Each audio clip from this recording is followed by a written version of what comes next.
నేను పోతున్నా ఇక ఇంటికి పోతా. వస్తా, తొందరగానే వస్తా. పోతున్నా, సరేనా? ఏంటివే? ఎన్ని? 500 ఇచ్చినావా నాకు? ఎక్కడవే పైసలు? ఎక్కడివి? 500 పెద్ద నోటు ఇచ్చినావు కదా. పెన్షన్ వచ్చిందా? ఏది పర్సులో పెట్టుకున్నావా? పర్సులో పైసలు ఉన్నాయి కదా. ఎన్ని? 2000 వచ్చినాయా? అమ్మ, చీర కొనుక్కోవాలనా? చూడండి ఫ్రెండ్స్, నేను నిన్న నుండి స్టోర్లో లేను. యాక్చువల్గా అమ్మని చూడడానికి వచ్చాను. దీని అమ్మ అండి. అసలు తనని చూసి వెళ్ళడానికి వస్తే నేనే మీకు అందరికీ, నాకు ఒక పెద్ద స్టోరు, మీ అందరికీ నేను శారీస్ ఇస్తూ ఉంటాను. కానీ తను ఇప్పటికీ కూడా నాకు ఈ 500 రూపీస్ ఇచ్చి శారీ కొనుక్కో అనిచ్చిందండి. ఇది ఒక అమ్మ ఎమోషన్ అండి. ఇది అంటే కొంచెం చెప్పడానికి ఇబ్బందిగా ఉంది. యాక్చువల్గా అమ్మ ఎప్పుడైనా అమ్మేనండి.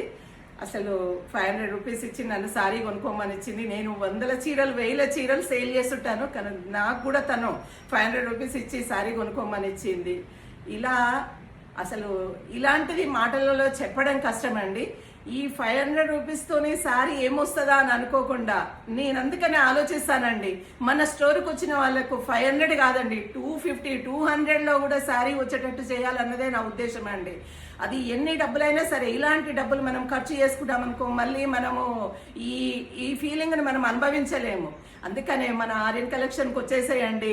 మీరు ఈ బడ్జెట్ కాదండి, ఇంకా తక్కువ బడ్జెట్, మనం 550 కూడా 4 శారీస్ సేల్ చేసాం, మీకు అందరికీ తెలుసు. అలాగే 1000కి 3 శారీస్ సేల్ చేసాము, 1000కు 2 శారీస్ చేసాము.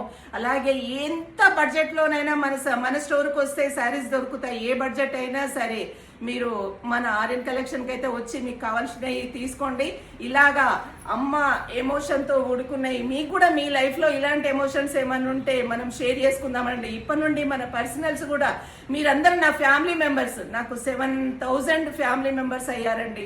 ఇలాంటి ఎమోషన్స్ మనం అందరము ఇలాగా ఊరికే శారీసే కాకుండా, ఊరికే బిజినెసే కాకుండా, ఇలాంటి ఎమోషన్స్ మీ లైఫ్లో ఏమైనా ఉంటే మీరు కూడా కామెంట్ బాక్స్లో కామెంట్ చేయండి.